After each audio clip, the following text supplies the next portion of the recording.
There are high levels of indiscipline, violent behavior, destructive tendencies cropping up among the youth in our country.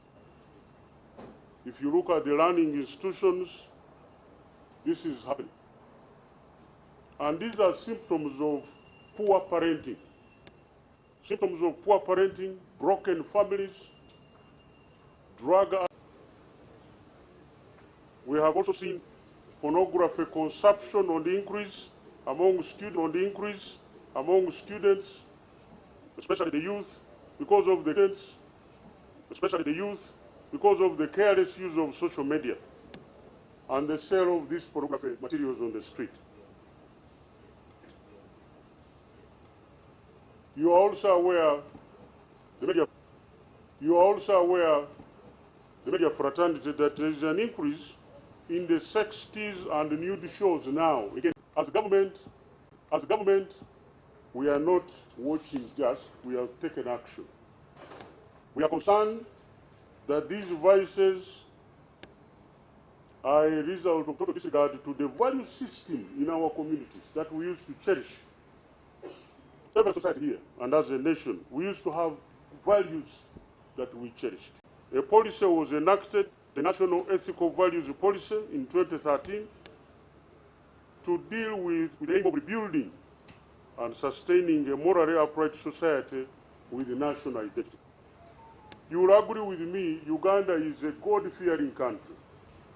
And as such, if you don't believe in integrity, those are the values that are espoused in this policy. Moral uprightness, national consciousness and patriotism, social responsibility, and many others. These complement a few of these copies so that you read them and you understand the direction of government. The Directorate of Ethics and Integrity in the Office of the President, in partnership with the Ministry of Education and Sports, we hope that these sensitization programs will instill good character and behavioral change in the youth. Government has also took an initiative in international policy on the religious and faith-based organizations to enhance collaboration with the faith-based organizations and government in rebuilding ethics and integrity, because we know they play a major role, and that's why we want to be partners with you in this. So we invite you as government to play your patriotic duty, do as the media. If our foundations are being shaken, this is something I have.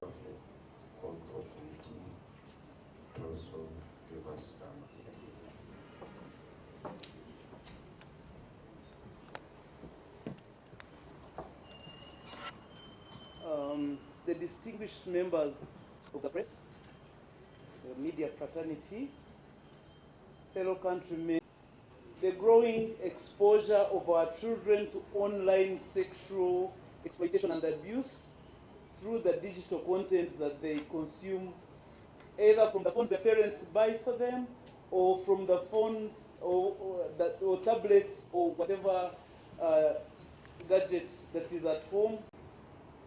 Our recent study is a recent study that we have been using from prisons, where people who are in for defilement, most of them have confessed that they used to use pornography to lure their victims.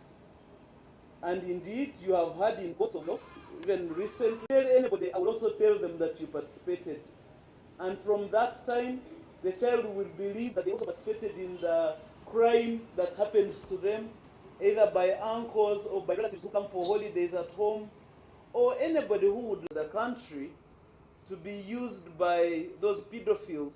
Because sometimes when we talk about things in Uganda, people think that they are far away, they are from Western countries and they are not here. But many children are being trafficked. You can look up the statistics. And most of them for pedophilia. Whatever you consume, you know. But I'm now speaking to people who are not children, but most of you, some of you here I can see already have children. When you expose anything to a child, it is believed that the children's brain is like a sponge. It does not come alone. It comes with all sorts of antisocial behavior, but also all sorts of evils against children, such that by the time you discover or recognize this has taken root and maybe it is hidden, and the child is thinking, maybe let me jump into infancy, you find that the child gets used to this and they can only draw their dopamine. And it is irreversible, because can you unsee what you have seen? It is not possible. And so the challenge before us here is that we are dealing with rapidly evolving landscape of evolving technology together. And there was pornography. Said, hey, who has given you this? But you see, the child had already seen. Because probably the algorithm was such that the father has been watching this quietly and now gave the child the phone to play so that he can concentrate on the party. What happened is that the algorithm brought back to the person who has viewed these things over time, and it was really hardcore pornography playing on the screen. The man was fighting to remove it. So I know that's what parents say these days, that the things bring themselves, but you forget that one day you clicked them, and the algorithms realize that this is what you'd like to see, and they're bringing it to you. So, so what is the government action in this? In response to these risks, government, through the Pornography Control Committee and the rest, you put a stop to it. This means that exposure is no longer always intentional. As from my Saturday story, exposure, sometimes people say things just come. Masters, we are working with district education officers. We are working with people who can take our message and people who are concerned, because I know that as parents here, you must be concerned that there is something that's happening to your children. What usually undermines what we want to do is the secrecy of it. That everybody would like to look at their child as the media and say, children already know, and they may know more than we know. What can we do to help the situation? Because we know the situation is not going to a good place. It is going to take them to suicides. It's taking them to places of no return, to early sex what is happening inside there. I'm just mentioning that hotel because everybody is smiling here, because it seems they know what happens there. I have seen the most innocent of you all. So this is a battle that government cannot fight alone. That's why we are enlisting you as the fourth estate to take our message. So, fellow countrymen, a child should be free to grow, to learn, to play, to be curious, not to be exposed to exploitation, to manipulation, and premature adult content. If we do not act deliberately, as I have called upon you today, we risk raising a generation shaped by... Mr. Bosa,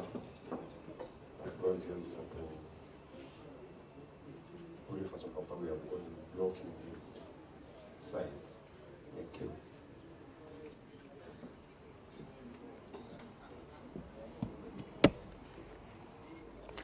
NYOMBI THEMBO.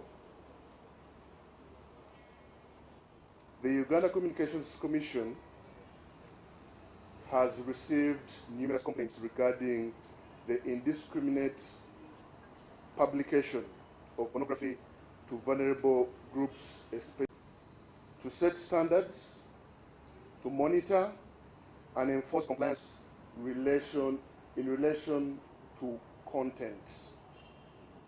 The Commission has also mandated under section targeted programs are appropriately scheduled.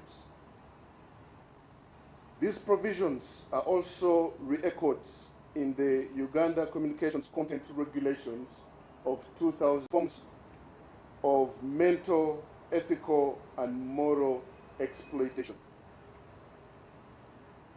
Following issuance of our notice to the telecommunication operators on 2nd April, and an exposure to pornography at an early stage can lead to unnecessary addiction to pornography, and I think the message from the chair of the Pornographic Control Committee was thought-provoking to you.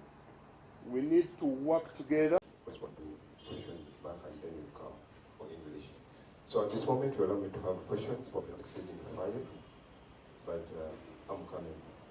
Let's start with the Rumba here. Thank you very much, my brother. Good afternoon, gentlemen and ladies. My name is... This voice has grown in your face. This voice has grown when she is watching. That's what bothers me. That's what bothers me. You see, only interested in issues that affect the society in terms of politics, not even politics, but politics. That's where their interest has been. Content, buy Uganda, build Uganda, boom. But why should I be forced to buy content that is extremely vulgar? And then you're using the law to force me to buy content. UCC, Minister of the Office of the President, Department of Ethics and Integrity. You have gone there, you have shown all your nakedness. People have failed to understand the difference between public parts and private parts. There is a reason why people have private parts. You can't force them, your private parts, you force them on us. Private parts. Then you say it's my right. You have your right to have your private parts. But Thank you very much, Comrade Lumba. He has a patent.